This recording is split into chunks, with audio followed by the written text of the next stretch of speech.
Thank you, Chairman. Good afternoon, everybody. My earlier speakers have made my job easier and covered most of the issues related to global and Indian scenario. I'll be touching upon basically to start with present global scenario, then Indian scenario, issues confronting the Indian scenario, and the way forward. As you know, during 2013, the global production was more than 7,823 million tons, which China was the main contributor, more than 50%, and India contributed about 9% of the total production. During the same period, if you see, the proven reserves, global proven reserves are more than about 900 billion tons rather, and which constitute India about 6.8 billion tons, 60.6 billion tons, about 6.8% of the global reserves. If we see global coal reserve versus consumption pattern, you will find that about 2/3 of the global coal reserves are based out in Asia Pacific and Europe.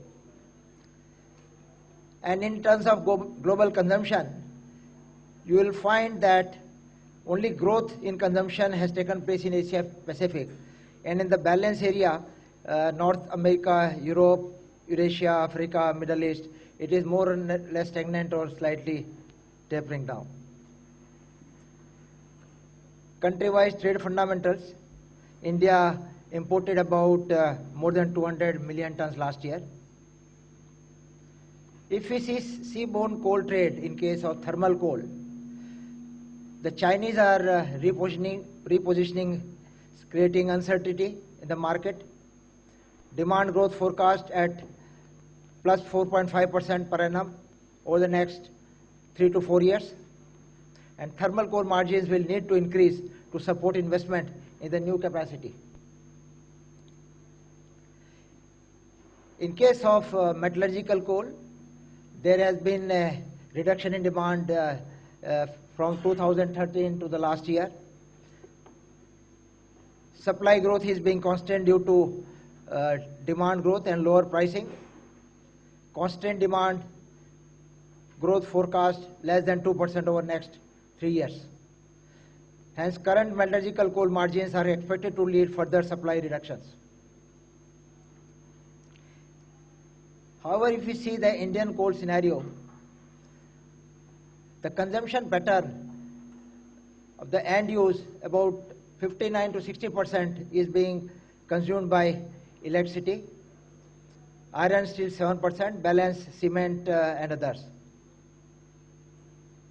Estimated sector-wise coal consumption by 31-32, if we see, that will remain around. Electricity will continue to consume about 60%, and iron steel will slightly come down, cement will slightly improve, and balance will be more or less same.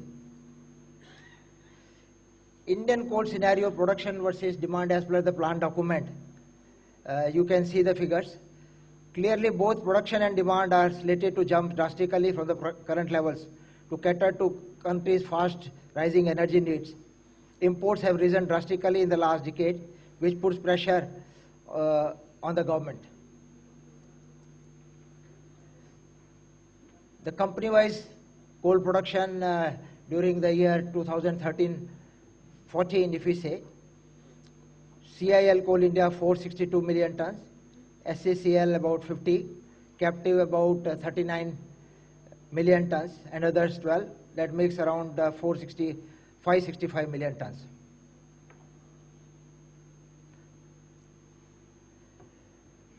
One of the issue which Mr. Bhattacharya touched upon, open cast and underground, this is an area of real concern. In 2010-11, open cast contributed about 91%, and underground contributed 9%, which against 10 years back, it was 82% and 18%. This needs to be arrested, and production from underground mine has to move up.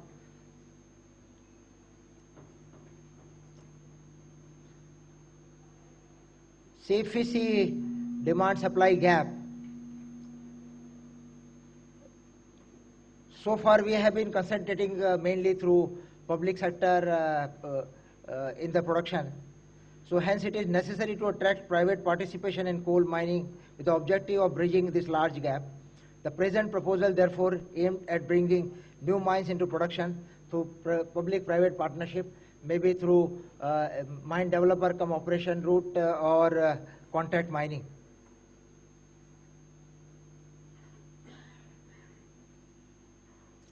There are certain issues which is affecting the coal sector.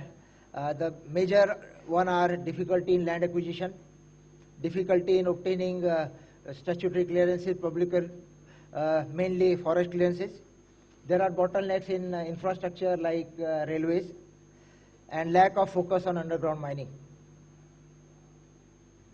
So there is a huge potential in underground mining, and around 60% of the world production is from underground mines, while 40% from the open cast mines.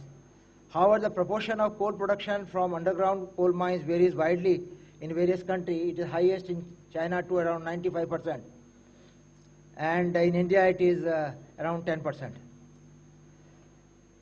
We had done an exercise. We found that value of underground commercial mining opportunity is estimated to be around $18 billion over next 25 years in this country. And value of Indian underground contract mining opportunity is estimated to around $30 billion in the next 10 years. Road ahead, Indian coal sector, there is a need to have large scale mining, 15, 20, 25, 50 million ton capacity mine per annum. That will only bridge this gap. For deeper open cast mines, it's necessary to avoid diesel-based equipment and to have electrically operated in-pit crushing and conveying systems. Increased use of experts, introduction of high-wall mining technology, which can minimize impacts on forest growth and environment, and public-private partnership in developing underground mines. There is a huge opportunity in MDO and mine developing operation area. The concept is building up. It is still in the learning curve in this country. For the last 5-7 years, it is moving up, and the productivity through this route is much better, as well as the cost of production is also coming down. There are certain advantages of using going through contract mining, scaling of coal production at an accelerated pace, optimizing life cycle cost and reducing mining cost, and harnessing additional capital bring efficiency in the context of long-term agreements. Risk sharing is another area. Thank you very much.